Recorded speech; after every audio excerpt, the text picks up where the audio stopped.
ഇരട്ടക്കൊലപാതക കേസിൽ ചെന്താമരയുടെ ശിക്ഷാവിധി എന്താകുമെന്നുള്ള അല്ലെങ്കിൽ ആകാംക്ഷയിലാണ് കേരളമുള്ളത്. ഇതിൽ ഏറ്റവും പ്രധാനപ്പെട്ടത് ഒരു കുടുംബത്തിലെ 3 പേരെ നിഷ്കരുണം കൊന്നുതള്ളിയ ആ നരാധമന് കോടതി എന്താണ് ശിക്ഷ വിധിക്കുക എന്നുള്ളതാണ്. ചെന്താമര കുറ്റക്കാരനാണെന്ന് ഇപ്പോൾ തന്നെ കോടതി കണ്ടെത്തിയിട്ടുണ്ട്. ഇപ്പോൾ വിധി പ്രസ്താവം, ശിക്ഷാവിധിയുടെ പ്രസ്താവം തുടർന്നുകൊണ്ടിരിക്കുകയാണ്. അതിൽ പരാമർശങ്ങൾ കോടതിയുടെ ഭാഗത്ത് നിന്നുണ്ടാകുന്നുണ്ട്. അരുൺ, എന്തൊക്കെ നിർണായകമായിട്ടുള്ള പരാമർശങ്ങളാണ് ഈ ഘട്ടത്തിൽ കോടതിയുടെ ഭാഗത്ത് നിന്ന് വന്നുകൊണ്ടിരിക്കുന്നത്?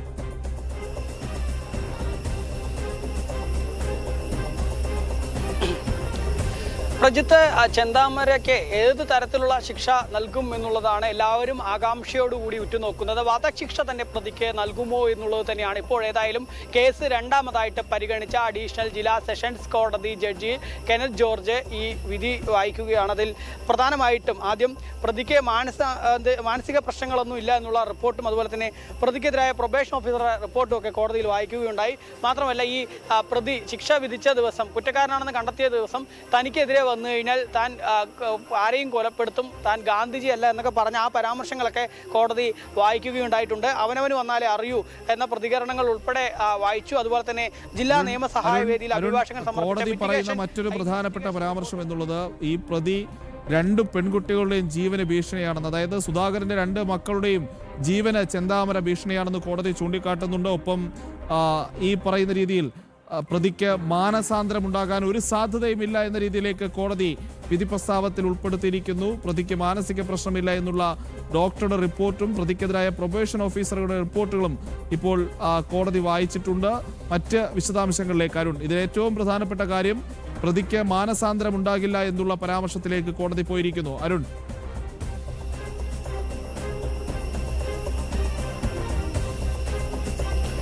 പ്രജിത്ത്, തീർച്ചയായിട്ടും പ്രതിക്ക് മാനസാന്തരം ഉണ്ടാവില്ല എന്നുള്ളത് തന്നെയാണ് കോടതി പ്രധാനമായിട്ടും പറയുന്നത്. സമൂഹത്തിന് പ്രതി പ്രശ്നക്കാരനാണെങ്കിൽ വധശിക്ഷ നൽകാമെന്ന് വിവിധ ഹൈക്കോടതി വിധികളുണ്ട് എന്ന് കോടതി പറയുന്നുണ്ട്. അതുപോലെ തന്നെ പ്രതി ചെന്താമര 2 പെൺകുട്ടികൾക്ക് ഭീഷണിയാണ്. അതായത് സജിത സുധാകര ദമ്പതികളുടെ 2 മക്കൾക്കും പ്രതി ഭീഷണിയാണ്. കൊലപാതകത്തിന് പ്രതി വ്യക്തമായി പദ്ധതിയിട്ടിരുന്നതായി സാക്ഷി മൊഴികളിലുണ്ട്. അതുപോലെ തന്നെ കൊലപാതകം പ്രതി തുടർച്ചയായി ന്യായീകരിക്കുന്നുണ്ട്. മാനസാന്തര സാധ്യത ഏതായാലും കോടതി പരിശോധിച്ചു. അപൂർവമായ കേസായി പരിഗണിക്കണമെന്നാണ് പ്രോസിക്യൂഷന്റെ ആവശ്യമെന്ന് കോടതി പറയുന്നു. പ്രതി മാനസിക സമ്മർദ്ദമുള്ളതിനാൽ സ്വയം അവസാനിക്കാനാണ് വീട്ടിൽ നിന്ന് കണ്ടെത്തിയ വിഷം സൂക്ഷിച്ചതെന്ന പ്രതിഭാഗത്തിന്റെ വാദം തെളിഞ്ഞില്ല എന്നുള്ള ഒരു നിർണായകമായ വിവരം കൂടി ഇപ്പോൾ പുറത്തു വരുന്നുണ്ട്. അതായത് ഈ കൊലപാതകം നടന്ന സമയത്ത് പ്രതിയുടെ വീട്ടിൽ നിന്നൊരു വിഷക്കുപ്പി കണ്ടെത്തിയിരുന്നു. ആ വിഷക്കുപ്പി പ്രതി മാനസാന്തരം മൂലം സ്വയം ആത്മഹത്യ ചെയ്യുന്നതിന് വേണ്ടിയാണ് എന്നുൾപ്പെടെയായിരുന്നു പ്രതിഭാഗം വാദിച്ചിരുന്നത്. ഏതായാലും ആ വാദം കോടതി അംഗീകരിക്കുന്നില്ല എന്നുള്ളതാണ്. കുറ്റകൃത്യത്തിന് ശേഷം ചെന്താമര വിഷം കഴിച്ചു എന്നതിന് ഒരു തെളിവുമില്ല എന്നുള്ളതാണ്. ആത്മഹത്യാ തിയറിക്ക് തെളിവില്ല എന്ന് ജഡ്ജി കെനത്ത് ജോർജ് ഇവിടെ പറയുന്നു എന്നുള്ളതാണ്. ഏതായാലും ഇപ്പോൾ നമുക്ക് ഈ കോടതിയുടെ ഭാഗത്തു നിന്നുണ്ടാകുന്ന വിധി പ്രസ്താവത്തിലുണ്ടാകുന്ന ഓരോ കാര്യങ്ങളും വായിച്ചെടുക്കുമ്പോൾ പ്രതിക്ക് വധശിക്ഷ തന്നെ നൽകുമോ എന്നുള്ളത് തന്നെയാണ് എല്ലാവരും ഉറ്റുനോക്കുന്നത്. പ്രധാനമായിട്ടും നമുക്കറിയാം, ഈ വധശിക്ഷ നൽകുന്ന സമയത്ത് കോടതി പ്രധാനമായിട്ടും പരിഗണിക്കേണ്ട വിഷയങ്ങൾ, അല്ലെങ്കിൽ മുൻപ് പല കേസുകളും നമ്മൾ പരിശോധിക്കുമ്പോൾ ആ കേസുകളിലൊക്കെ വധശിക്ഷ നൽകാറുള്ളത് പ്രതിക്ക് മാനസാന്തരമുണ്ടോ എന്നുള്ളത് എല്ലാ കോടതികളും പ്രധാനമായും പരിശോധിക്കും. പ്രതിക്ക് മാനസാന്തരമുണ്ടോ, പ്രതി ഏതെങ്കിലും തരത്തിൽ ഇനിയും തിരുത്തപ്പെടാനുള്ള സാധ്യതകളുണ്ടോ എന്നുള്ളത് കോടതികൾ എപ്പോഴും പരിഗണിക്കാറുണ്ട്. ഇവിടെ കോടതി തന്നെ പറയുന്നു ഈ പ്രതിക്ക് യാതൊരു തരത്തിലും മാനസാന്തര സാധ്യതകളില്ല എന്നുള്ളത്. ഇപ്പോൾ ഏറ്റവും പുതുതായിട്ട് ഒരു വിവരം കൂടി കോടതിക്കകത്തു നിന്ന് നമുക്ക് ലഭിക്കുന്നുണ്ട്. അതായത് കേരളത്തിലെ കുടുംബ ബന്ധങ്ങളിൽ മാറ്റങ്ങൾ വരുന്നു, ഒറ്റപ്പെട്ട ജീവിതങ്ങൾ കൂടുന്നു, ക്രൂരമായ കൊലപാതകങ്ങൾ നടക്കുന്നു, അപൂർവത്തിൽ അപൂർവം എന്ന കോടതി പറയുകയാണ്. അതായത് ഇത്തരത്തിൽ സംഭവങ്ങൾ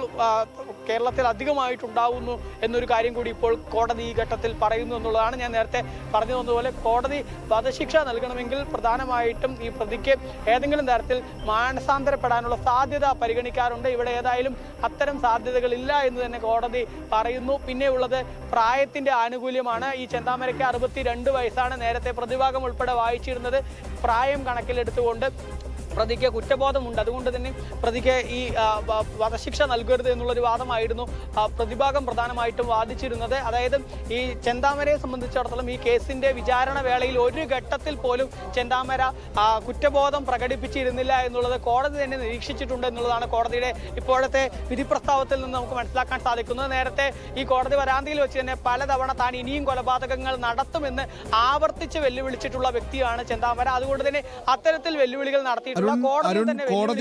കോടതി ഈ കേസിനെ, ഈ കൊലപാതകത്തെ, ഇരട്ടക്കൊലപാതകത്തെ, നെന്മാറപ്പൂത്തുണ്ടി ഇരട്ടക്കൊലപാതകത്തെ അപൂർവം എന്ന് വിശേഷിപ്പിച്ചിരിക്കുകയാണോ നിലവിൽ അരുൺ?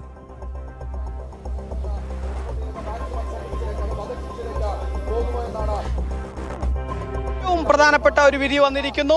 ചെന്താമരയ്ക്ക് തുക്കുകയർ എന്നുള്ളതാണ് ഇപ്പോൾ ഈ ഘട്ടത്തിൽ വരുന്ന ഏറ്റവും പുതിയ വിവരം. ഇരട്ടക്കൊലപാതക കേസിൽ ചെന്താമരയ്ക്ക് തുക്കുകയർ എന്നുള്ളതാണ്. ഇരട്ടക്കൊലപാതക കേസിൽ ഏക പ്രതി ചെന്താമരയ്ക്ക് വധശിക്ഷ അങ്ങനെ സാധ്യത എന്നുള്ളതാണ് ഇപ്പോൾ നമുക്ക് ഏറ്റവും പ്രധാനമായിട്ടും പറയുന്നത്. ഇപ്പോൾ പറഞ്ഞിട്ടില്ല, പക്ഷെ അതിനുള്ള സാധ്യതകൾ വലിയ രീതിയിൽ കാണുന്നു എന്നുള്ളതാണ്. കോടതിയിൽ ജഡ്ജിയുടെ ഇപ്പോഴുള്ള ഓരോ വാക്കുകളും കേൾക്കുമ്പോൾ ഇതിൽ വധശിക്ഷയ്ക്കുള്ള സാധ്യതകൾ കാണുന്നു എന്നുള്ളത് തന്നെയാണ് കോടതിയുടെ ഭാഗത്ത് നിന്ന് കൃത്യമായ ഓരോ നിരീക്ഷണങ്ങളാണ് പറഞ്ഞുകൊണ്ടിരിക്കുന്നത്. ഇപ്പോഴേതായാലും കേസ് കോടതി പരിഗണിച്ചുകൊണ്ടിരിക്കുന്നു, ഓരോ കാര്യങ്ങളായിട്ട് വായിച്ചുകൊണ്ടിരിക്കുന്നു എന്നുള്ളതാണ്. ഏതായാലും ചെന്താമരയ്ക്ക് തൂക്കുകയർ നൽകുന്നതിനുള്ള സാധ്യതകൾ വളരെയേറെ നമുക്ക് ഇപ്പോൾ ഈ വിധി പ്രസ്താവത്തിൽ ഓരോ ഘട്ടത്തിലും മനസ്സിലാവുന്നു എന്നുള്ളതാണ്. അപൂർവമായ കേസ് എന്നുള്ള തരത്തിൽ തന്നെ കോടതി പരിഗണിക്കുന്നു. അതായത് ഈ കേസിന്റെ ആദ്യം മുതൽ തന്നെ പ്രധാനമായിട്ടും പ്രോസിക്യൂഷന്റെ വാദം എന്നുണ്ടായിരുന്നത് ഈ കേസ് അപൂർവങ്ങളിലും അപൂർവമായ കേസ് എന്ന തരത്തിൽ പരിഗണിക്കണം, ശേഷം ഈ ചെന്താമരയ്ക്ക് തൂക്കുകയർ നൽകണം എന്നുള്ളതായിരുന്നു പ്രോസിക്യൂഷൻ ഓരോ ഘട്ടത്തിലും വാദിച്ചിരുന്നത്. കാരണം പ്രോസിക്യൂഷന്റെ ഭാഗത്ത് നിന്ന് വ്യക്തതയ്ക്ക് വേണ്ടിയാണ്, ചെന്താമരയ്ക്ക് ഇപ്പോൾ കോടതി ശിക്ഷ വിധിച്ചിട്ടുണ്ടോ അതോ കോടതി ഈ കേസ് അപൂർവങ്ങളിൽ അപൂർവമാണെന്ന രീതിയിലുള്ള പരാമർശമാണോ നടത്തിയത്? അരുൺ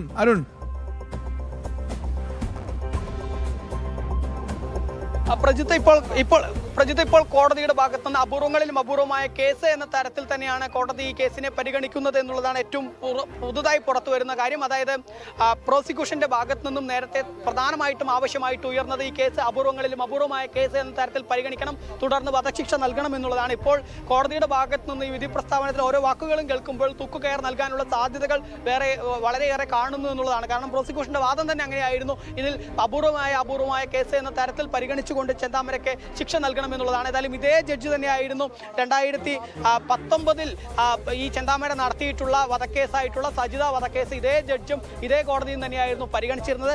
അന്ന് ജീവപര്യന്തം വിധിച്ചിട്ടുണ്ട്. ഇപ്പോൾ ആ കാര്യം കൂടി കോടതി പറയുന്നു, നേരത്തെ തന്നെ ജീവപര്യന്തം വിധിച്ചിട്ടുണ്ട്. അതായത് പ്രതിക്ക് നേരത്തെ ഇരട്ട ജീവപര്യന്തം വിധിച്ചിട്ടുണ്ട് എന്നുള്ള കാര്യം കൂടി കോടതി ഈ ഘട്ടത്തിൽ പറയുന്നു എന്നുള്ളതാണ്. അതായത് ഇനിയിപ്പോൾ ജീവപര്യന്തം നേരത്തെ തന്നെ നൽകിയിട്ടുണ്ട്, ഇനി ജീവപര്യന്തമല്ല അതിനുമേലെയുള്ള ഒരു ശിക്ഷ നൽകുന്നതിനുള്ള സാധ്യതകൾ ഏറെ കാണുന്നു. ഇപ്പോൾ കോടതിയുടെ ഏറ്റവും പുതുതായിട്ടുള്ള നിരീക്ഷണം എന്ന തരത്തിൽ വരുന്നത് നേരത്തെ തന്നെ ജീവപര്യന്തം വിധിച്ചിട്ടുണ്ട് എന്നുള്ളതാണ്. 2019 ഓഗസ്റ്റ് 31 നടത്തിയിട്ടുള്ള സജിത വധക്കേസിലായിരുന്നു ചെന്താമരയ്ക്ക് ജീവപര്യന്തം ശിക്ഷ വിധിച്ചത്.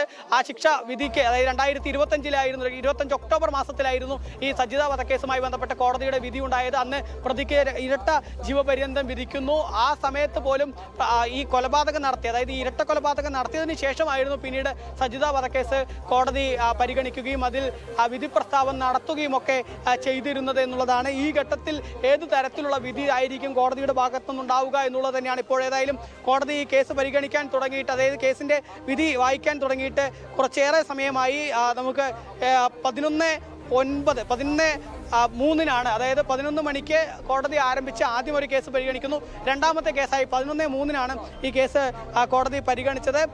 സജിത കേസ് ശിക്ഷാവിധി പരാമർശിക്കുന്നത് ഉൾപ്പെടെയുള്ള നടപടികൾ ഇപ്പോൾ ഈ 11:40 ആകുമ്പോൾ കോടതിയുടെ ഭാഗത്തുനിന്നുണ്ടാകുന്നു. മുൻ കേസ് ശിക്ഷയിൽ പരിഗണിക്കരുത് എന്ന് പ്രതിഭാഗം പറഞ്ഞിരുന്നു. അതായത് മുൻപ് ഉണ്ടായിരുന്ന കേസ് ഈ ഒരു വിധിയിലെ ശിക്ഷയുമായി ബന്ധപ്പെട്ട് പരിഗണിക്കരുത് എന്നുൾപ്പെടെ പ്രതിഭാഗം വാദിച്ചിരുന്നു. അത്തരം കാര്യങ്ങൾ ഉൾപ്പെടെ കോടതി നിരീക്ഷിക്കുന്നു. ഏതായാലും ഏറെക്കുറെ അരമണിക്കൂറിലേറെ സമയമായി, 3/4 മണിക്കൂറോളം ആവാന്നു കോടതി ഈ കേസുമായി ബന്ധപ്പെട്ടുള്ള വിധി വായിക്കാൻ തുടങ്ങിയിട്ട്. വിശദമായിട്ടുള്ള തന്നെ വിധി പ്രസ്താവമാണ് ഇപ്പോൾ കോടതി മുറിയിൽ നടന്നുകൊണ്ടിരിക്കുന്നത്.